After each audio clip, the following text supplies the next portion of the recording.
Testing posterior knee stability is probably not something you've come across in your clinical practice before. But if we consider transfer of force from the foot into the knee to the hip, if we are overextending the knee or extending the knee too early during gait or running, then it's likely we're going to be bypassing the glutes, and instead we're going to be overloading the anterior knee and the quadriceps and potentially even the calves. And that's when we may start to run into conditions like patellafemoral pain syndrome, achilles tendinopathies. So I like to use this test to assess whether or not my clients can create stability, can co-contract the proximal gastrocnemius, the distal hamstrings, to be able to transfer energy efficiently from the foot into the knee to the hip. And by doing so, we utilise the gluteus maximus's huge potential force generation ability to push us forwards during gait or running. Now, to perform this test, I will get my clients on the floor, I'll get them to bridge up, and essentially I want them to hold that position for as long as possible. But the detail is important here. We need to make sure that our clients are in a relatively long lever position,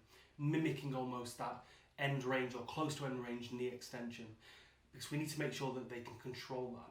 Now, just to warn you, it's important sometimes to get our clients to go through a bit of a warm-up before they perform this test. And that's because the hamstrings and the proximal gastrocnemius are generally, when a bit cold, prone to cramping up. And typically clients will cramp up if you throw them straight into this test. So maybe start with a short lever, a mid lever bridge, double leg, progress to single leg, and gradually work your way out. Now, what I'll get my clients to do usually is gradually work their feet forwards to the point where they feel they can no longer keep their foot flat on the floor, and then maybe pull back about an inch or so. If we go beyond that, it's going to be almost impossible for them to achieve mid-foot pressure, which is what we're after. We don't want them pushing through the heel, we don't want them pushing through the toes, we want the mid-foot to be where they're placing that force. So by getting them to step out gradually to the point where they can no longer get the foot down straight on the floor, and then pulling back an inch off, well, a couple of inches, we're going to bend the knee, arms up in the air, tuck the lower back into the floor, and then push up. And I just want them to hold this position for as long as they can, pushing through the mid-foot. Now, there's not a huge amount of research and evidence and literature around this test, but clinically I've seen it work really well, and it makes logical sense that if we can create those co-contractions between those the distal hamstrings, the proximal gastrocnemius, and we can prevent or at least control that knee extension, we can create that efficient flow of energy through the foot, the knee and the hip.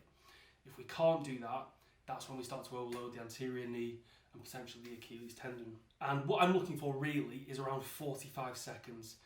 That's based off my clinical experience, anecdotal evidence from other clinicians that I really respect, and quite simply, clients who struggle to maintain this for 45 seconds, who want to return to high level activity, are the ones who typically develop pain in the Achilles or the anterior knee. Whereas clients who can quite comfortably perform this for 45 seconds plus generally are pain free, especially around the Achilles tendon and that anterior knee region.